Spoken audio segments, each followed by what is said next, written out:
अभी हाल ही में 25 जून को संविधान हत्या दिवस के रूप में घोषित किया गया। 25 जून को अब संविधान हत्या दिवस मनाया जाएगा और ये उस मार्मिक अवधि की याद दिलाता है जब भारत के संविधान का विशेष रूप से 1975 में लगाए गए आपातकाल के दौरान दमन किया गया था। लोगों को देखिए जेल में डाल दिया गया था और हमारे प्रधानमंत्री मोदी जी ने इस बात पर जोर दिया कि यह दिन उन सभी लोगों को श्रद्धांजलि देगा जिन्होंने आपातकालीन की ज्यादतियों को झेला। यह नागरिकों को उनके अधिकारों और लोकतंत्र की रक्षा में संविधान के महत्व के बारे में शिक्षित करने के साधन के रूप में कार्य करता है। और देखिए इस तरह का कोई दिवस मनाया जाता है तो एक सामान्य जानकारी उसके बारे में रखा करिएगा क्योंकि इससे क्वेश्चंस पूछ लेता है। अब संविधान की बात हो रही तो आप सभी को मालूम होना चाहिए कि 26 नवंबर 1949 में कुछ प्रावधानों के साथ आपका संविधान आ चुका था। 26 नवंबर को आप लोग संविधान दिवस मनाते हैं।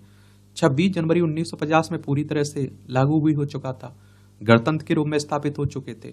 तो 26 जनवरी को आप लोग गणतंत्र दिवस मनाते हैं। 15 अगस्त को आजादी दिवस मनाते हैं, स्वतंत्रता दिवस, क्योंकि 15 अगस्त 1947 को हमारा प्यारा भारत आजाद हो चुका था। और देखिए इंदिरा गांधी के समय की बात हो रही है। अगर इंदिरा गांधी की अगर हम लोग जन्म की बात करें तो आपको मालूम होगा कि 19 नवंबर 1917 में इनका जन्म हुआ था और 31 अक्टूबर 1984 में इनकी डेथ हो गई थी।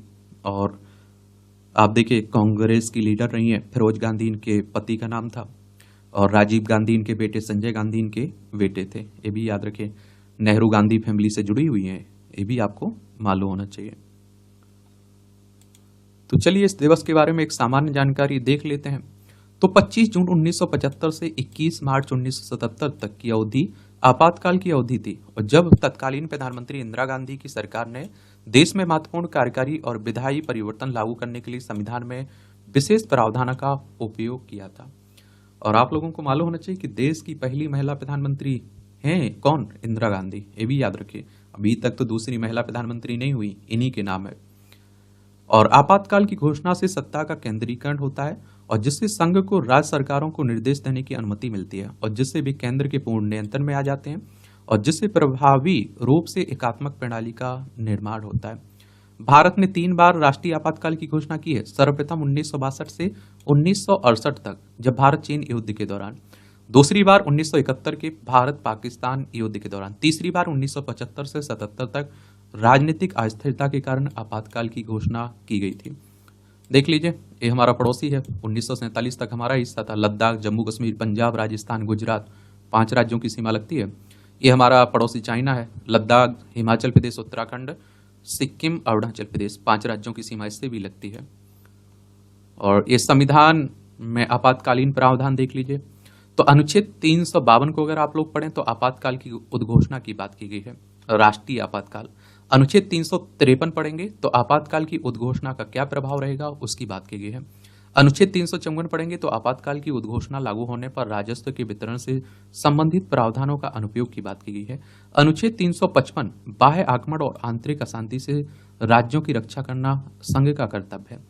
अनुच्छेद 356 पढ़ेंगे तो राज्य में संवैधानिक तंत्र की विफलता की स्थिति में प्रावधान की बात की गई है, यानी कि राष्ट्रपति शासन की। अनुच्छेद 356 के तहत जारी उद्घोषणा के तहत विधायी शक्तियों के प्रयोग की बात की गई है। अनुच्छेद 358 ये क्या कहता है, ये आप देखते हैं। आपातकाल के दौरान अनुच्छेद 19 के प्रावधानों के निलंबन की बात की गई, मौलिक अधिकार। और अनुच्छेद इसमें आप देखिए 359 ये क्या कहता है, आपातकाल के दौरान भाग 3 द्वारा प्रदत्त अधिकारों के प्रवर्तन के निलंबन की बात की गई है। अनुच्छेद 360 में वित्तीय आपातकाल के संबंध में प्रावधान की बात की गई है। अनुच्छेद 352 में राष्ट्रीय आपातकाल, अनुच्छेद 356 में राष्ट्रपति शासन और अनुच्छेद 360 में वित्तीय आपातकाल की बात की गई है, प्रावधान किया गया है। ये जरूर आप लोग याद रखिएगा। और अभी तक वित्तीय आपातकाल हमारे देश में एक बार भी नहीं लगा है, ये भी आप लोगों को याद होना चाहिए। और क्या, अगर आप लोग स्टेट पीसीएस की तैयारी कर रहे हैं, सिविल सर्विस एग्जाम की तैयारी कर रहे हैं या फिर आप लोग किसी वनडे एग्जाम की तैयारी कर रहे हैं तो इनसे क्वेश्चंस आपके एग्जाम में पूछे जाते हैं। और मैं आप लोगों से कहता भी हूँ कि आप लोग जिस एग्जाम की तैयारी कर रहे हैं उसके पुराने क्वेश्चंस पेपर उठा के देख लिया करिएगा, सिलेबस देख लिया करिएगा, तो आप लोगों को मालूम भी चल जाया करेगा। ठीक है, धन्यवाद।